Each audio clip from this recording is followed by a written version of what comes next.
News 18 ಡಿಜಿಟಲ್ಗೆ ಸ್ವಾಗತ. ನಾನು ಹಾಸನ ಜಿಲ್ಲಾ ವರದಿಗಾರ ಕೃಷ್ಣ ಇಬ್ಬೀಡು. ನಿನ್ನೆ ನಡೆದ ಸಚಿವ ಸಂಪುಟ ವಿಸ್ತರಣೆಯಲ್ಲಿ ಹಾಸನ ಜಿಲ್ಲೆಗೆ ಸಚಿವ ಸ್ಥಾನ ಲಭ್ಯವಾಗಿದೆ. ಜಿಲ್ಲೆಯ ಏಕೈಕ ಶಾಸಕ KM ಶಿವಲಿಂಗೇಗೌಡರಿಗೆ ಈ ಬಾರಿ ಸಚಿವ ಸ್ಥಾನವನ್ನ ನೀಡಿ ರಾಜ್ಯ ಸರ್ಕಾರ ಗೌರವವನ್ನು ಕೂಡ ಉಳಿಸ್ಕೊಂಡಿದೆ. ಮತ್ತೆ ಕಳೆದ ಚುನಾವಣೆಯಲ್ಲಿ ನೀಡಿದಂತ ಭರವಸೆಯನ್ನು ಕೂಡ ರಾಜ್ಯ ಸರ್ಕಾರ ಈಡೇರಿಸಿಕೊಂಡಿದೆ. ಸಿದ್ದರಾಮಯ್ಯ ಮತ್ತು DK ಶಿವಕುಮಾರ್ ಅವರು ಕಳೆದ 23ರ ಚುನಾವಣೆಯಲ್ಲಿ JDS ನಲ್ಲಿದ್ದಂತ ಶಿವಲಿಂಗೇಗೌಡರನ್ನ ಕಾಂಗ್ರೆಸ್ಗೆ ಕರ್ಕೊಂಡು ಹೋಗಿ ಕಾಂಗ್ರೆಸ್ಗೆ ಬಂದ ನಿಮಗೆ ಸಚಿವ ಸ್ಥಾನವನ್ನು ನೀಡ್ತೀನಿ ಎಂಬಂತ ಭರವಸೆ ಕೊಟ್ಟಿದ್ರು. ಈ ಭರವಸೆ ಹಿನ್ನೆಲೆಯಲ್ಲಿ ಶಿವಲಿಂಗೇಗೌಡರು ಕೂಡ JDS ಅನ್ನ ಬಿಟ್ಟು ಕಾಂಗ್ರೆಸ್ಗೆ ತೆರಳಿದ್ರು. ಈ ಹಿನ್ನೆಲೆಯಲ್ಲಿ ಅರಸೀಕೆರೆ ಕ್ಷೇತ್ರದಿಂದ ಶಾಸಕರಾಗಿ ಕೂಡ ಶಿವಲಿಂಗೇಗೌಡರು ಸುಮಾರು 20,000 ಮತಗಳ ಅಂತರದಲ್ಲಿ ಜಯವನ್ನು ಸಾಧಿಸಿದ್ರು. ಅದು ಅವರ 4ನೇ ಸತತ ಜಯ. 2004ರಲ್ಲಿ ರಾಜಕೀಯ ಪ್ರವೇಶ ಮಾಡಿದಂತ ಶಿವಲಿಂಗೇಗೌಡರು ಮೊದಲನೇದಾಗಿ ಸೋಲನ್ನು ಅನುಭವಿಸಿದ್ರು. ನಂತರದಲ್ಲಿ 2008ರಲ್ಲಿ ಗೆಲುವನ್ನು ಸಾಧಿಸಿದ್ರು. 2008ರಿಂದ 2023ವರೆಗೂ ಕೂಡ ಅವರು ಸೋತೆ ಇಲ್ಲ. 3 ಚುನಾವಣೆಗಳಲ್ಲೂ ಕೂಡ ಈಗ ಜಯಬೇರಿ ಗಳಿಸಿದ್ರು. ಮತ್ತೆ ಕಾಂಗ್ರೆಸ್ಗೆ ಹೋದಂತ ಚುನಾವಣೆಯಲ್ಲೂ ಕೂಡ ಜಯವನ್ನು ಗಳಿಸಿದ್ರು. ಅಂದ್ರೆ JDS ನಲ್ಲಿದ್ದು 3 ಬಾರಿ ಶಾಸಕರಾಗಿ, ಕಾಂಗ್ರೆಸ್ ನಲ್ಲಿ 1 ಬಾರಿ ಶಾಸಕರಾಗಿ ಆಯ್ಕೆಯಾಗಿದ್ರು.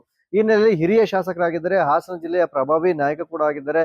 ಕಾಂಗ್ರೆಸ್ ಪಾಲಿಗೆ ಹಾಸನ ಜಿಲ್ಲೆಗೆ ಇನ್ನುಳಿದ 6 ಕ್ಷೇತ್ರದಲ್ಲಿ ಯಾರು ಕೂಡ ಗೆಲ್ಲಿಲ್ಲ. ಕೇವಲ ಒಬ್ಬರೇ ಗೆದ್ದಿರೋದು. 7 ಕ್ಷೇತ್ರದಲ್ಲಿ ಒಂದು MLA ಅನ್ನ ಹಾಸನದಲ್ಲಿ ಕಾಂಗ್ರೆಸ್ ಹೊಂದಿದೆ. ಅದು ಶಿವಲಿಂಗೇಗೌಡರನ್ನ ಬಳಸ್ಕೊಂಡು ಮುಂದಿನ ಚುನಾವಣೆಗೆ ಹೋಗ್ಬೇಕು ಮತ್ತು ಅವರ ನಾಯಕತ್ವದ ಚುನಾವಣೆಗೆ ಹೋಗ್ಬೇಕು ಅಂತ ನಿಟ್ಟಿನಲ್ಲಿ ಕಾಂಗ್ರೆಸ್ನ ಹಲವು ನಾಯಕರುಗಳು ಕೂಡ ಈ ಹಾಸನ ಜಿಲ್ಲೆಗೆ ಸಚಿವ ಸ್ಥಾನವನ್ನು ನೀಡಬೇಕು ಎಂಬಂತ ಮನವಿಯನ್ನ ಕಾಂಗ್ರೆಸ್ ಹೈಕಮಾಂಡ್ ನ ಮುಂದೆ ಇಟ್ಟಿದ್ರು.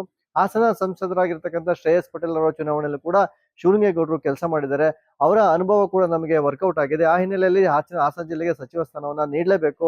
ಹಾಸನ ಜಿಲ್ಲೆಯಲ್ಲಿ ಕಾಂಗ್ರೆಸ್ ಅನ್ನ ಬಲಪಡಿಸಬೇಕು ಮತ್ತು ಸದೃಢವಾಗಿ ಜೆಡಿಎಸ್ ಎದುರುಗಡೆ ನಾವು ಚುನಾವಣೆ ನಡೆಸಬೇಕು ಅಂತ ಹೇಳಿದ್ರೆ ಹಾಸನ ಜಿಲ್ಲೆಯಲ್ಲಿ ಕಾಂಗ್ರೆಸ್ ಇನ್ನಷ್ಟು ಸಾಮರ್ಥ್ಯವನ್ನು ಹೆಚ್ಚಿಸಿಕೊಳ್ಬೇಕು ಎಂಬ ನಿಟ್ಟಿನಲ್ಲಿ ರಾಜ್ಯ ಹೈಕಮಾಂಡ್ ಆಗಿರ್ಬೋದು ಮತ್ತು ಕೇಂದ್ರ ಹೈಕಮಾಂಡ್ ಮುಂದೆ ಕೂಡ ಶಿವಲಿಂಗೇಗೌಡರಿಗೆ ಸಚಿವ ಸ್ಥಾನವನ್ನ ನೀಡಲೇಬೇಕು ಎಂಬಂತ ನಿಟ್ಟಿನಲ್ಲಿ ಇಲ್ಲಿನ ಕಾಂಗ್ರೆಸ್ ನಾಯಕರು ಮತ್ತು ಮುಖಂಡರುಗಳೆಲ್ಲರೂ ಕೂಡ ಮನವಿಯನ್ನ ಮಾಡಿದ್ರು. ಈ ಹಿನ್ನೆಲೆಯಲ್ಲಿ ಈಗ ಕಾಂಗ್ರೆಸ್ ಸರ್ಕಾರನೂ ಕೂಡ ಶಿವಲಿಂಗೇಗೌಡರಿಗೆ ಸಚಿವರು ಮಾಡಿ ಯಾವ ಖಾತೆಯನ್ನ ಕೊಡ್ತಾರೆ ಎಂಬುದು ಇನ್ನೂ ಕೂಡ ನಿರ್ಧಾರ ಆಗಿಲ್ಲ.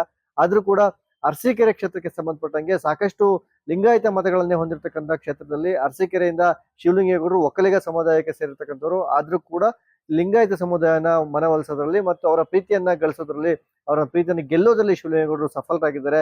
ಈ ಹಿಂದಿನ ಎಲ್ಲ ಚುನಾವಣೆಗಳು ಕೂಡ ಅಂದ್ರೆ 4 ಚುನಾವಣೆಗಳಲ್ಲೂ ಕೂಡ ಅವರು ಗೆಲ್ಲುವ ಮೂಲಕವಾಗಿ ಅಲ್ಲಿ ಇರ್ತಕ್ಕಂಥ ಪ್ರತಿ ಒಂದು ವರ್ಗದ ಮತ್ತು ಸಮುದಾಯದ ಜನರನ್ನ ಮನಸ್ಸನ್ನ ಗೆಲ್ಲೋದ್ರಲ್ಲಿ ಶಿವಲಿಂಗೇಗೌಡರು ಯಶಸ್ವಿಯಾಗಿದ್ದಾರೆ. ಇದರಿಂದನೇ ಕೂಡ ಶಿವಲಿಂಗೇಗೌಡರು ಈಗ ಅರಸೀಕೆರೆ ಕ್ಷೇತ್ರದಲ್ಲಿ 4 ಬಾರಿ ಸತತವಾಗಿ ಶಾಸಕರಾಗಿ ಆಯ್ಕೆಯಾಗಿದ್ದಾರೆ. ಈಗಲೂ ಕೂಡ ಇನ್ನು ಮುಂದಿನ ಚುನಾವಣೆ ಕೂಡ ಅವರಿಗೆ ಒಳ್ಳೆ ವಾತಾವರಣ ಇದೆ ಎಂಬಂತ ಅನಿಸಿಕೆ ಅರಸೀಕೆರೆ ಕ್ಷೇತ್ರದಲ್ಲಿ ವ್ಯಕ್ತವಾಗುತ್ತೆ. ಅದೇ ರೀತಿಯಲ್ಲಿ ಅರಸೀಕೆರೆ ಕ್ಷೇತ್ರದಲ್ಲಿ ಇಲ್ಲಿವರೆಗೂ ಕೂಡ ಚುನಾವಣೆಗಳೇ ನಡೆದಿದೆ. ಅಲ್ಲಿಂದ ಶಾಸಕರಾಗಿ ಏನು ಆಯ್ಕೆಯಾಗಿದ್ದಾರೆ ಯಾರಿಗೂ ಕೂಡ ಸಚಿವ ಸ್ಥಾನ ಲಭ್ಯ ಆಗಿರಲಿಲ್ಲ. ಆದ್ರೆ ಶಿವಲಿಂಗೇಗೌಡರು ಹಿರಿಯರಾಗಿರೋದ್ರಿಂದ 4 ಬಾರಿ ಶಾಸಕರಾಗಿ ಆಯ್ಕೆ ಆಗಿರೋದ್ರಿಂದ ಅವರಿಗೆ ಈ ಬಾರಿ ಅರಸೀಕೆರೆ ಕ್ಷೇತ್ರದಿಂದ ಗೆದ್ದಿರೋದ್ರಿಂದ ಅವರಿಗೆ ಈ ಸಚಿವ ಸಂಪುಟ ವಿಸ್ತರಣೆಯಲ್ಲಿ ಸಚಿವ ಸ್ಥಾನ ಲಭ್ಯ ಆಗಿದೆ. ಅದರಿಂದಾಗಿ ಅರಸೀಕೆರೆಗೆ ಮೊದಲನೇ ಬಾರಿಗೆ ಸಚಿವ ಸ್ಥಾನವನ್ನ ನೀಡಿದಂತಾಗಿದೆ. ಈ ಎಲ್ಲ ಅಂಶಗಳನ್ನ ಪರಿಗಣಿಸಿದ್ದು ಕಾಂಗ್ರೆಸ್ನ ರಾಜ್ಯ ಸರ್ಕಾರ ಶಿವಲಿಂಗೇಗೌಡರನ್ನ ಮಂತ್ರಿಯಾಗಿ ಆಯ್ಕೆ ಮಾಡ್ಕೊಂಡಿದೆ. ಯಾವ ಖಾತೆಯನ್ನ ಕೊಡ್ತಾರೆ ಎಂಬಂಥದ್ದು ಈಗ ಕುತೂಹಲಕಾರಿಯಾಗಿರ್ತಕ್ಕಂಥ ವಿಚಾರ.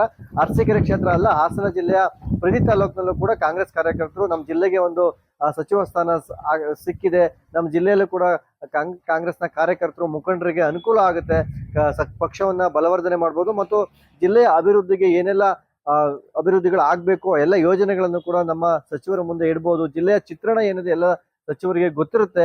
ಅದರಿಂದ ಹಾಸನ ಜಿಲ್ಲೆಗೆ ಸಚಿವ ಸ್ಥಾನ ಸಿಕ್ಕಿದ್ದು ಒಳ್ಳೇದಾಯ್ತು ಎಂಬಂತ ಖುಷಿಯನ್ನ ವ್ಯಕ್ತಪಡಿಸಿದ್ದಾರೆ. ಈಗ ಶಿವಲಿಂಗೇಗೌಡರು ಸಚಿವರಾಗಿದ್ದಾರೆ.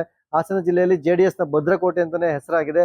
ಅದರಲ್ಲೂ ಕೂಡ ಶಿವಲಿಂಗೇಗೌಡರು JDS ನ ಬಿಟ್ಟು ಕಾಂಗ್ರೆಸ್ ಇಂದ ಹೋಗಿ ಗೆದ್ದು ಅಲ್ಲಿ JDS ವಿರುದ್ಧವಾಗಿ ತೊಡೆತಟ್ಟಿರ್ತಕ್ಕಂಥವ್ರು. ಈಗ JDS ವಿರುದ್ಧವಾಗಿ ಚಾಣಾಕ್ಷತನದಿಂದ ರಾಜಕೀಯ ಮಾಡ್ಬೇಕಾಗುತ್ತೆ. ಕಾಂಗ್ರೆಸ್ ಅನ್ನ ಮತ್ತಷ್ಟು ಪ್ರಬಲವಾಗಿ ಹಾಸನ ಜಿಲ್ಲೆಯಲ್ಲಿ ಕಟ್ಟಬೇಕಾಗುತ್ತೆ. ಯಾವ ರೀತಿಯಲ್ಲಿ ಶಿವಲಿಂಗೇಗೌಡರು ಕಾಂಗ್ರೆಸ್ ಪಕ್ಷವನ್ನು ಕಟ್ತಾರೆ, ಇಲ್ಲಿರ್ತಕ್ಕಂಥ ಕಾಂಗ್ರೆಸ್ ಕಾರ್ಯಕರ್ತರ ಯಾವ ರೀತಿ ಬೆಳೆಸ್ತಾರೆ ಮತ್ತು ಪಕ್ಷಕ್ಕೆ ಎಷ್ಟು ನಿಷ್ಠೆಯಾಗಿ ಮತ್ತು ಪಕ್ಷಕ್ಕೆ ಯಾವ ರೀತಿಯಾಗಿ ಕೆಲಸವನ್ನ ಮಾಡ್ತಾರೆ ಎಂಬುದು ಈಗ ಕಾಂಗ್ರೆಸ್ ವಲಯದಲ್ಲೂ ಕೂಡ ಕುತೂಹಲ ಆಗಿರ್ತಕ್ಕಂಥದ್ದು.